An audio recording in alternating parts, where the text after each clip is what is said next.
So for all the guys who left the room, you're going to be left out of some very valuable information, and you won't have it. So if you're out there, you can come back in, but I'll be brief, so you better hurry. So those of you who are brave enough to stay here and listen to me for a couple minutes, I will just give you some facts. Let me tell you a little bit about Springboard, because for 2 seconds, it's a nonprofit organization that is an accelerator for women in technology and life sciences to raise capital. We bring them in at sort of the A stage, A series, B series of investment, and we help them raise capital. It's something we've been doing for 15 years, and so we are well grounded in the process that we have, and we have spectacular companies in our portfolio. And that's one thing that a lot of guys don't know, because they don't know who these women are. But you should, because it is absolutely a fabulous class. And let me just say, I want to give you a couple of quick facts about Springboard. Over its first 14 years, we've seen over 5,000 companies that have come as applicants to our portfolio. We've brought over 550 companies to market. That means that we put them through our program and bring them into the marketplace to raise capital. But what they find out once they get into Springboard organization is that it's human capital that really is extraordinarily valuable. These companies have raised over $6.6 billion. This is not a small endeavor. These are big companies. Remember, every big company starts small. So we're looking at people that are coming up through the ranks with big vision, ability to execute. A woman has to be the presenter and have a significant equity stake in the company, and importantly, must be coachable. And why do we say that? I am going to give you some information about that in a moment that has not yet been released. So everybody that left the room, sorry you won't get it. Yeah. Anyway, this gives you an idea, a quick snapshot of where the companies are located. I mean, what industries they're in. Life sciences and software are our two biggest categories, and all the rest of technology, media, digital media, business products, et cetera, telecom, consumer products, financial services, et cetera. We launched this year very successfully Fashion Tech Lab with the Partnership for New York City. We brought, and we did this because I feel that I'm also in the fashion business, and I realize that the technology in the retail fashion business is not up to par with what consumers want today. The integrated platforms, they want it on their cell phone, they want it on their laptop, they want it on in-store, they want to have e-commerce and in-store all integrated. And these are technology aspects in the retail and fashion businesses that are really important, and we need the technology here. And it should be, there is no other global headquarters for fashion except New York, way above the second place, which is Paris, more than twice as big. And it should be located here, and we should have the technology here to really support that industry. And so there were 8 companies selected for the Fashion Tech Lab this year, and 2 companies led by women in predictive analytics for all kinds of information for people who are already customers of your product, and then global look at what your competitors are doing in the marketplace. Really, really fascinating companies, but we also had digital fit companies, we had display and marketing companies, and we had a manufacturing company that was located in Boston, now moved to New York, that is manufacturing for other designers. So lots of variations in that, 3D printing, wearable technology. It's all very much in the ecosystem, and unless you're a consumer of them, maybe you don't know that much about them, you know, so, but they're really, really big in the industry. So we do vary and concentrate on different industries. If this is what I'm supposed to be doing, the right one, I go this way. Oh, you know, we like to compare ourselves to everybody, not just against other women. We do operate in the marketplace, and our entrepreneurs, our companies, our 550 companies that have come in over the last 14 years perform better than all small businesses, of course, because we're actually not small businesses. We're big businesses starting small, but we all perform, you know, something like Techstars, which is a little younger than we are, and a little younger in the types of companies they have in their basket. But we like to compare ourselves against that, and we outperform both of them, and some of them very significantly. But here's what, if I were an investor, this is the next one that I would really be interested in. Our liquidity rate of our companies, 35% of our 550 companies have had their positive liquidity events for investors, 2 times the national average reported by the National Venture Capital Association. These women are knocking the ball out of the park. Who are they? You might want to know, well, who are these people? You know some of them. I mean, at least you know their products. Robin Chase, the founder of Zipcar, a thought leader in transportation, early out in the sharing economy, and today runs a company called Buzzcar, and it's located in Paris, France, and it is sharing your car with others, so it's another iteration in the sharing economy. Helen Greiner, one of the co-founders of iRobot and the CEO, when they went to marketplace in their IPO in 2007 at about $750 million market cap. Helen is a robotics expert, started at the age of 11 after she saw Star Wars and saw the wonderful characters of Star Wars and the robotics being used there. She has really always been interested in the defense robotics. iRobot is a defense robotic producer for the military and bomb detection. That's where they started. That's what she really loves to do. They also went into the Roomba and the Scuba and consumer products. They came to Springboard to raise capital for their consumer products, and very successfully so. They went to IPO in 2007, and she has a new company now because she has always been interested also in flying robots. So she has a new company called Sci-Fi, and it is in flying robots, but we also like to tease her about doing those home deliveries for Amazon.com.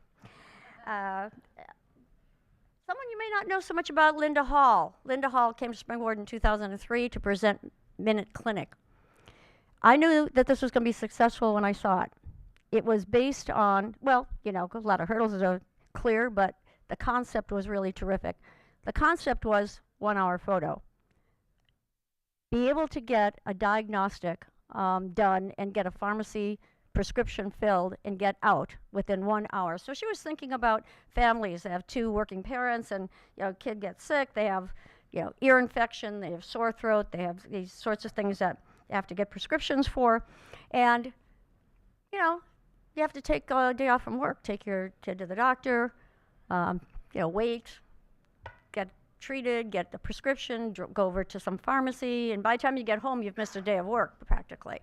So she said, there's got to be a better way. And so she put together a kiosk inside Target stores, was her first Target. It's about an 800 square foot kiosk manned by a practitioner nurse. And that turned out to be very productive for them because someone could come in, get a diagnostic done, get a prescription written, filled at the pharmacy, out the door in less than an hour. Fantastic. A thought leader in urgent care. One of the first people I saw in that, she sold that company to CVS. You see them in commercials today, come into Minute Clinic, and actually they've expanded some of the things that they're doing. The reason I'm bringing this into your attention is because it needs to be known by people that women are innovators and builders of big businesses. And that's my message today. These are winners. We're at the top of the pyramid. We can find them because we really scour the marketplace for the best. Joan Fallon. This is something that's really remarkable. CureMark. It's a treatment for autism. First to market. It hasn't in market yet. And this is a woman who came to Springboard in 2009. She had been rejected by venture capitalists because, first of all, she's a pediatric chiropractor. She's not a microbiologist, and she was developing a drug. Secondly, she'd never ran a company. Third, everybody runs a company for the first time, if they're going to run a company, or launch one. And thirdly, she'd never taken anything through the FDA. So she got all the strikes ticked in her box. Every box that was against her got ticked, and they said, we're not going to fund you because you're nuts. You can't do this. And she was unorthodox, but she came to Springboard in 2009. I was in her screening room at the time, and I think thankfully 2 of our alums who were microbiologists were in the same screening room. And they listened to her pitch and they said, she's really unorthodox. We can see why people thought this was something they didn't want to fund, but we like what she's saying. There's something about what she's saying, and I'll tell you what it is. She discovered in her practice, because she was a practitioner in chiropractic for children. She was seeing a lot of children on the autism spectrum. And she noticed in their diets that they weren't digesting protein, or very little. And she thought that was kind of odd, because for cognitive ability, you need protein. And as you know, if you know anyone with autism, with a child with autism around that spectrum, you know that the communications are very difficult. Many of them don't speak till they're 4 or 5 years old. And they have very big problems with communicating with people. And she looked into it, and she found that they were lacking, about 70% of them were lacking an enzyme to digest protein, or the enzyme factor they had in their body was so weak that they could only digest very little, and it wasn't enough for cognitive abilities that they needed. And so she came up with the drug containing the enzyme. I'm simplifying the story, and we said, this is something we want to take a look at. This is a big market. This is an important market. Maybe it's really something that's going to be great. And the interesting thing was, and this is how Springboard works, because it's all about the human capital. It's one of the other entrepreneurs in the same class of 2009, actually someone I actually met with today, Heather Potters, had a financer in the UK who said that she thought he would like that. Her product, and they introduced, and he today is still the single largest individual investor in both of their companies. But importantly, another one of our colleagues introduced her to someone who had fast-tracked through the FDA, and they got together, and she went through all 3 test periods with the FDA in less than 3 years, really a time period that is almost unknown. And so she's ready to go to market, waiting for the last report to be issued. But we have many companies like this in the basket that are thought leaders, that are leaders in the market. This is going to be first to market in a drug to treat autism. It's going to be huge. You heard it here. Follow it. So it's going to be great. There are many, many others. I'd like to bring them up, but time is limited. And I want to connect this a little bit to why crowdfunding and why crowdfunding is really important. First of all, I think it's because it's a democratization. I'll show you a map of where our companies are located across the country. We also have about 50 companies outside the United States, mostly in Israel and Australia, but China, India, and some African countries, as well as Chile in South America. We really pull together. We really do scour the marketplace for best of class. And this is best of class among everyone. So forget that they're women. They're just best of class. But I wanted to say that crowdfunding, I think, is going to add real vitality to a market because it is democratization of capital. I think it's excellent source of early capital and add-on capital for companies. And we're going to be working with our companies to understand what those possibilities are, because I think you heard many times today that education was really important.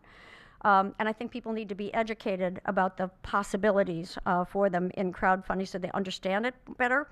But companies are going to rewards-based as a way to do proof of concept. So at Indiegogo, where Dr. Cynthia Brazil from the MIT Innovation Labs took her product, the Jimbo robotics, countertop robotic for the home use to get validation. She went in to raise $100,000, raised more than double very quickly for her robotic, and today has over $2 million worth of pre-orders. It's validation in the marketplace. That's what's really important. I think, when this started out, I thought maybe corporate venture capitalists or larger venture capital firms would reject the idea of the crowdfunding and they wouldn't want the minority shareholders on the market, but it's not true. The opposite is true. They're accepting it and like it for the validation of the product. And that one, there have been over 4,480 orders already for the Jimbo, and it won't be available until about December 2015. But what I wanted to point out, what I found out in looking at crowdfunding on a rewards-based platform like Indiegogo, is that of all the successful campaigns, 47% of them are run by women, showing that women really know how to use the social media to really pump their campaign. You have to do that, and you have to get early adoption of your campaign. It compares with the 17.6% that we talked about earlier this morning of women run campaigns on equity crowdfunding. So what does that say to me? There's a 30-point delta between the reward-based raising of funds and the equity base. And if we can close that gap somewhat, even half of that gap, there would be a tremendously larger percentage of funds and equity base coming behind women entrepreneurs. And I think that we will be looking at ways to make that happen for companies, not just to get early stage validation and seed stage money, but I think it will become important for filling out later or institutional rounds, and I think institutions will accept that as part of the funding equation. We just had a survey, research was done just recently by Korn Ferry, and it has not been released to the public yet, but I do have permission to talk about this portion of it, because we wanted to know why our companies, they happen to be run by women, why our companies are so outperforming the marketplace. And we were trying to figure out why. And one of the things that we require when we do our final screening to accept the finalists in the program is we have to perceive those entrepreneurs to have all the right ticks on them and be coachable, because we know they have to iterate. In order to build a scalable company, you've got to learn and adapt quickly. You've got to be coachable on the items that you need advice on, and not be resistant to it. Women are generally more coachable than men are. That's a fact by research reports. But let me tell you what the two factors are, because it's very interesting. A tolerance for ambiguity and learning agility. What are those? If you're an entrepreneur and you're starting out to solve a big problem, you don't have all the answers. You're operating in the unknown. And you've got to have a tolerance for operating in the unknown. Secondly, learning agility. What is that? That means that you can learn, adapt quickly, and iterate rapidly through a series of choices that you have to make. And there's a high degree of correlation of those two factors for the women that are in the Springboard portfolio as entrepreneurs. And by the way, in comparing them with the best performing C-suite CEOs of major corporations, these women outperform them by a very significant margin, even though for the most successful corporate people, those are the factors. Those two factors are also distinguishing factors for their success. So that's the answer to that question, and I think part of the secret sauce of why we select companies and why they perform so far above national averages. Okay. And why Crowdnetic rocks. And also my other Springboard sister who was in my class last year, Nicole Hamilton of Tactile Finance back there. All right, so the break is sponsored by Springboard. And if it's at all possible, maybe we could come back in 10 minutes because my panel's next.